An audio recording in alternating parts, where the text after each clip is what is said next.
Yan yung building ng ating lolo. So, you know, yung aso. Yung aso ni auntie. So, yun yung bundok na nire-reels natin. Yan o. O diba? Ang hamog-hamog pa hanggang ngayon. Yan, February 1st. Mag-video tayo kunwari. Kung saan tayo nagwo-work. Kung saan nagwo-work ang inyong lola. Buhay Inday. Ayan o, yung building ng lolo ko. Nasa 10th floor kami. So, yan. This is Catholic School. Secondary Catholic School. Yan, tapos ito yung building ni lolo. Ito yung building ng anak niya na amo ko na pumirma sa akin. O, yan yung mga binablog kong ano, ibon. O, ang dami. Diba? Yan yung mga shorts natin. So, yun. Yan o, Catholic School. Caritas Fanling Chantun Ha Secondary School. Yan o. Caritas Fanling Chantun Ha Secondary School. Yun eh. O, diba? Yan. Yun yung park. Maglagay sana tayo sa park. Maglagay sana tayo dun. Kaso lang, baka wala tayong time. So, yun. Lagad-lagad tayo. Tayo ay mag-market na. Ayun yung park. Park yan. Yan. Hindi ko pa yan pinasukan. Susunod na lang. Ipasok ko kayo dyan. So, yan. Yan. Aha. Madilim. Ang dilim, guys. Kasi walang ayan parang si Haring Araw. Hindi pa siya lumabas. Oo, hindi pa siya lumabas. So, tingnan nyo guys, oh. Napaligiran ng camera yung school, secondary school. Ayan, Catholic school yan guys, Caritas School, Caritas. So, maglalakad tayo papuntang market. Tingnan natin kung ilan minutes ang lakad natin. Paglalakad natin puntang school. Ayan no, daming camera. Parang ako lang no, nakatutok ang camera sa akin sa bahay ni lolo. So, yan, itong station na to, bus station na yan, dyan ako maghintay ng sasakyan kung ako'y magde-day off. Magde-day off, oh. Ganda ng court ng mga bata, oh. Ayan, yung school ng mga bata is ground floor, first floor, 1, 2, 3, 4, 5. Pang 6 yung ground floor. Ayan, oh. O, diba? Ayan, dito ako nag-aantay ng bus pag day off ako. Ayan yung mga cameras. O, diba? Left and right. Aha. Ayun, oh. Yung mga building dito, guys, oh. Oh. Dilim, no? Parang madilim. Mag-vlog tayo kunwari. Itutur ko kayo dito sa place ng aking trabaho. Yan. Okay na itong stay in guys. Kesa nang stay out na dami kang ginagawa. Biyahe-biyahe dito ba? Biyahe doon. Akala nyo ang linis ng Hong Kong, hindi kaya? O yan no, mga basura din. O yan. Sa Singapore wala ka nakikitang ganito eh. O, tingnan nyo yung backyard ng school. Diba, ang dumi? Parang Pilipinas din. Hindi naman, ayun, ang ibon. Hindi naman super linis ang Hong Kong. Naglinis-linisan lang sila. O, ito ang Fanling Center. Yes. Tignan nyo guys, yung malls nila dito. Yung mall. Yung, tignan nyo, oh. First floor, ground floor. Tapos, building na. Mga bahay na sa taas. Mga flat. Ayan, oh. Pero ito, malls. Malls yung mga yan. Hindi katulad sa Pilipinas na yung mga mall natin. Mall lang. Ganon. Katulad ng sa MOA. Wala naman naidugtong na building sa MOA. O, diba?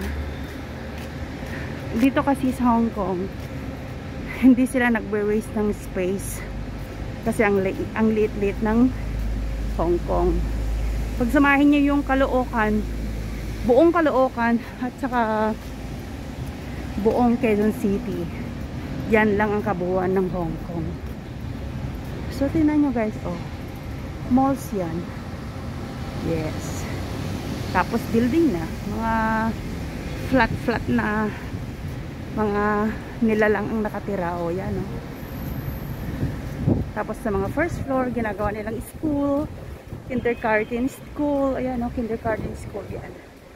Pati doon sa baba ng building ni lolo ko, kindergarten ang sa baba. O yan o. Ayan o, nursery school. O, diba? Pero tingnan nyo yung taas niya. O, kita nyo mga nakasampay na damit. Ayan o. Hong Wong Car. Key nursery school. O, diba? Ayan o. O. Pero building yan. Building. Building po yan. Flat. Na ang mga nakatira ay nilalang. Anong nilalang?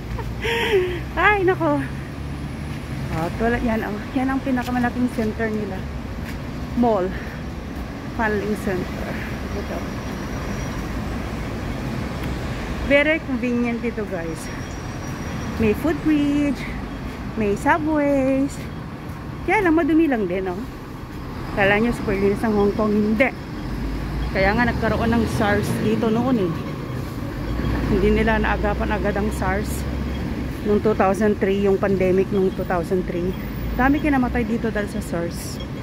Hindi naman nila naagapan. Ayan, tawid na tayo dahil naka-green na.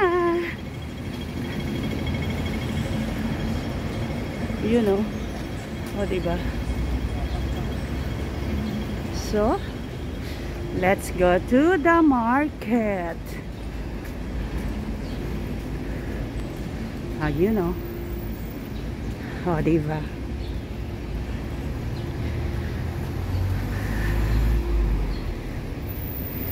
Si baby o.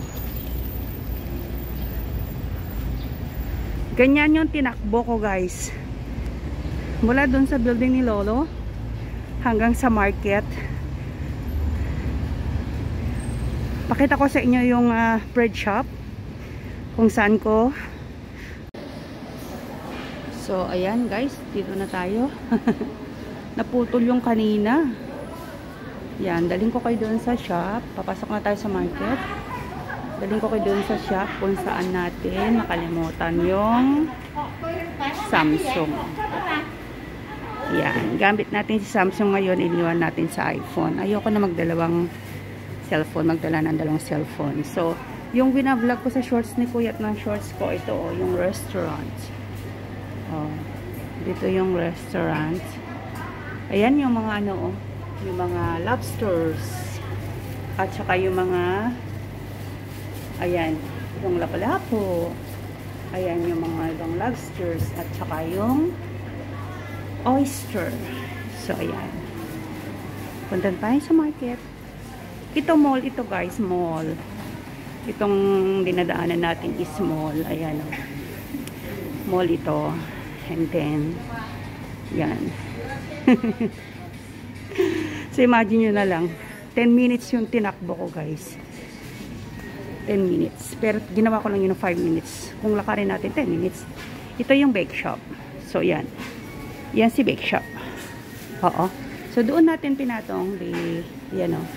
Sa harapan niya. Yun lang oh. Dito lang natin pinatong. Doon sa may pinag-ano na matanda.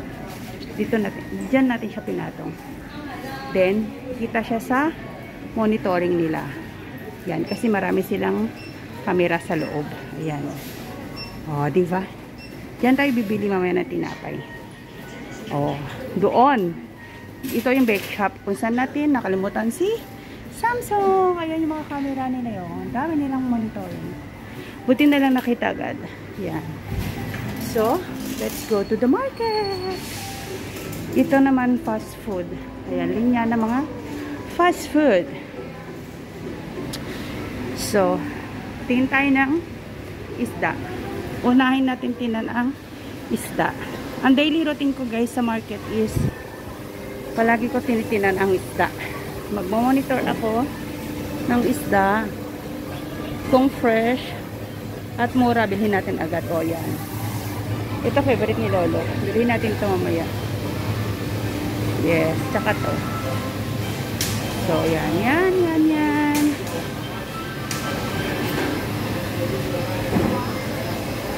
Copyright kaya yung music na yan. Ayan, yung gulay dito guys is kung isang piraso lang, ang isang tumpok lang bilhin mo, $10. Kung dalawang tumpok, $18. Kung tatlo, $25. Ayan, per tumpok yan.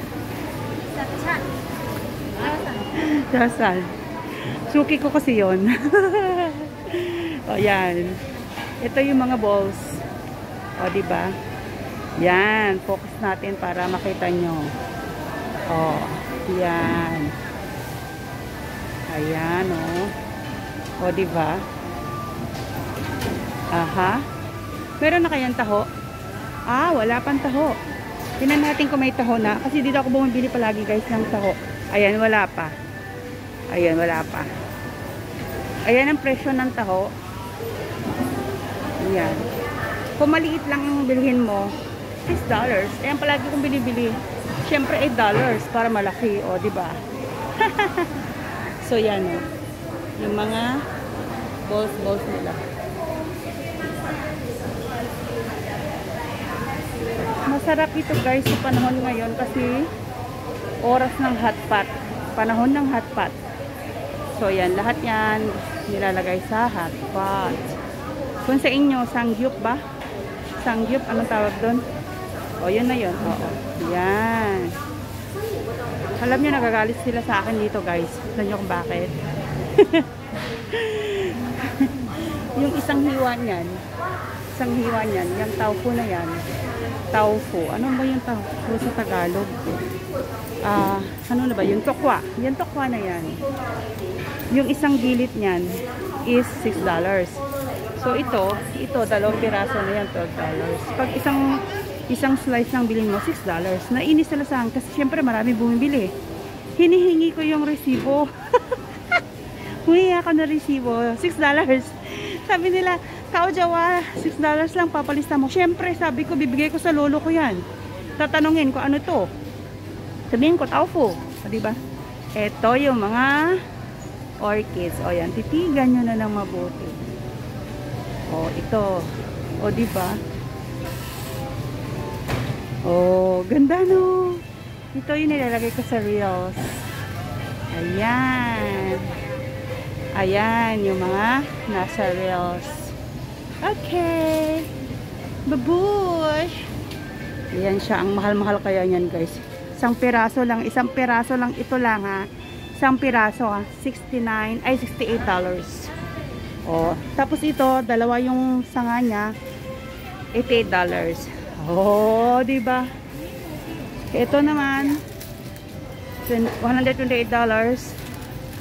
Ibang variety naman siya. Ayan. Yung malalaki, yung daming sanga, hindi ko alam. Hindi ko nakikita ang price. Wala siyang price. Aha. So, grabe no? Mahal no, guys? Ito naman yung sa fruits. Ayan no? Sa prutas. Oh, dito tayo bumibili kay auntie ng prutas. Yan. Okay. Ayan yung mga ito naman. Ayan yung mga siopaw. Ayan o. Oh. Diba? Yun. Oh.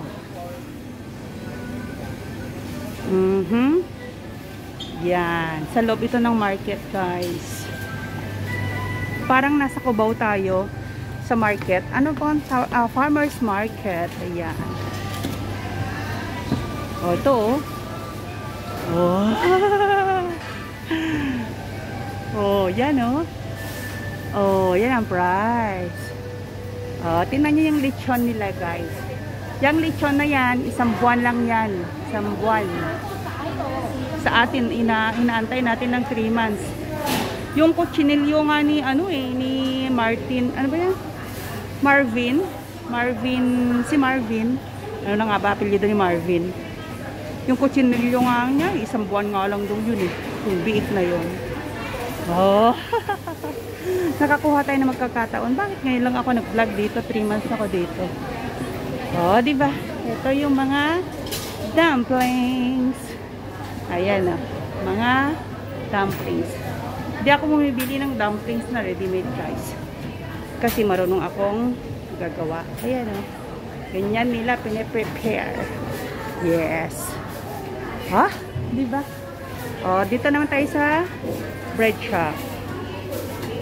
Hindi ako bumibili dito ng tinapay, guys. Kasi walang plastic. Oo, pakita ko sa inyo. Iba yung bread shop na pinagbilhan ko naman doon sa loob. Bake shop naman yun. Dito, bread shop. Yes. Oh, yan oh. Hindi ako bumibili dito, guys. Kasi yan, naka-expose. Pero may glass naman siya. May glass, of course. May glass. Ayan. Kaso lang, hindi siya naka-plastic. Hindi katulad doon sa daily na pinagbibilhan ko ng bread namin ni Lolo na may plastic. Mahal pa doon ng $2. Eh, yun ang gusto ng amo ko eh. O, di doon bibili, di ba? Pero kung pera ko ang gagamitin ko, syempre dito ako bibili. O, di ba? Ayan. So, let's go na doon sa Manukan. Tinan natin kung may sale. Tinuturangan ko kasing lolo ko mag-save ng money. O, ito pa pala, oh. Oh, diba? Oh, yun ang cute. Ayan. Okay na, guys. Thank you. Oh, ito, oh. Dito, pag bagong baba ito mga to, dyan mo huhuliin. Pero nung ako'y nag-vlog sa labas, bagong baba nila ito. Yung flower dito, nung kung naalala nyo may paru-paro. Sumama daw yung puro-paro doon sa bulaklak eh. Sabi na nag-deliver. Oh, ang cute-cute, diba? Oh, ganda-ganda. Oh. Ay, grabe. Ang cute. Anong laman ito? Ganda niya. Na-inlove ako dyan. Okay, guys. Bye na tayo for now. Ayan. Bibenta nila yan eh. Mahal yan. Okay. Babush! God bless everyone! Shout out sa inyong lahat. Di ko na kayo maisa-isa. Ingat po tayong lahat.